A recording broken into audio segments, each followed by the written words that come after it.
Keep your cool to supersize and grow your business. Cool as a cactus, cool as a cucumber, cool as a whatever this thing is. These are actually teethers for my granddaughters and an ice pack for when they get owies, and they are freezing cold.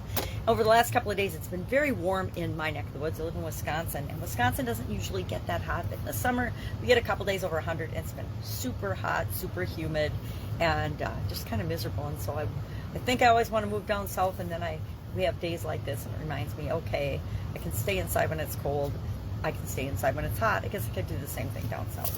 So keep your cool. That's our idiom today. I'm going to talk about a couple of ways that I personally keep my cool, because I have been known to have a hot head or a temper once in a while. When I was a little girl, my family created a motto for me, or a reminder, and it was pop the cork. Now, I still cringe a little bit if they ever bring that up, because for a long time, and especially as a little girl, and I was really little when they would say that, and they carried it throughout high school, college, and into my adult life for a while, until I got annoyed and said, listen, I really don't need the pop the cork thing anymore. I've learned to control my temper, and I don't just explode. I still do sometimes over things that are ridiculous, but I try to keep my cool, and I'll share some of the ways I do that. First, let's talk about where this idiom came from. It's a relatively new idiom, although the precursor to it, meaning unflappable, meaning to not get upset over anything, is from the 1800s. But to remain calm and to chill out and relax type keep your cool was slang from the 1900s, and specifically probably the 1960s.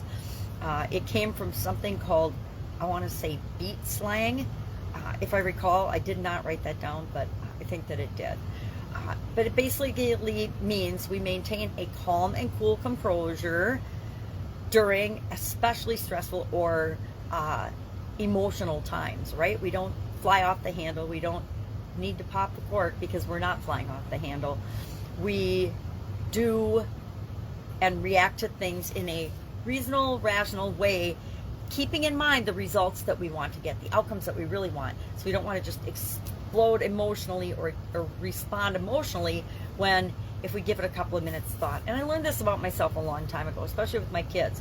I always say no first, and then I use that to buy myself time. And my kids figured that out long before I consciously was aware that I did that.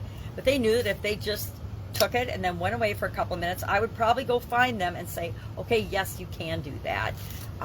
But I always wanted to buy myself time to think about the pros and cons of a particular request before saying yes. But in challenging, emotional,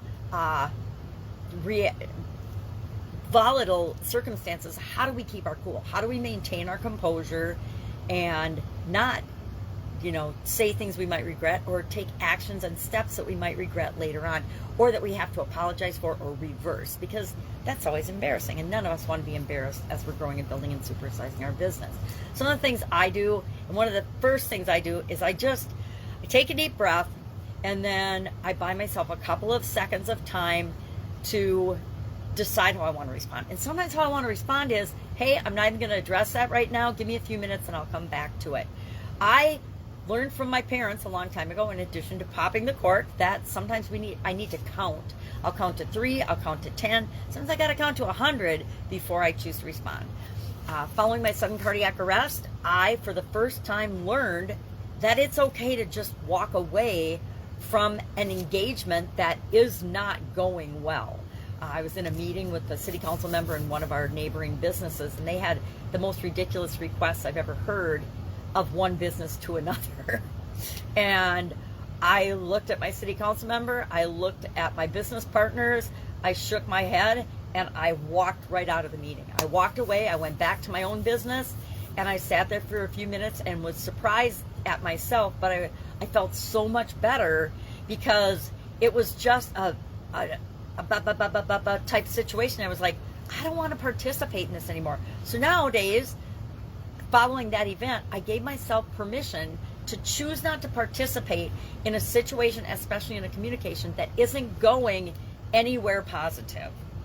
So walk away. Sometimes I just give myself a timeout, and I say, all right, I'm going to go for a walk. I'm going to have a timeout. I need to think about this. I'll get back to you tomorrow, etc. So that I don't respond in ways that I don't want to.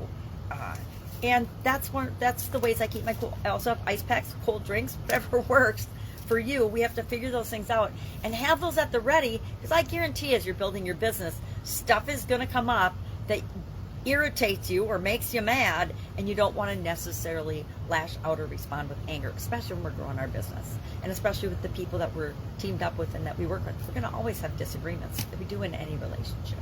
Love to know your experience with this particular idiom. Keep your cool. What's your way for keeping your cool in a tough situation? Share in the comments below so we can learn from one another. And I will, of course, be with you tomorrow with another interesting idiom. What does it mean? Where does it come from? And how might you use it to grow and supersize your business?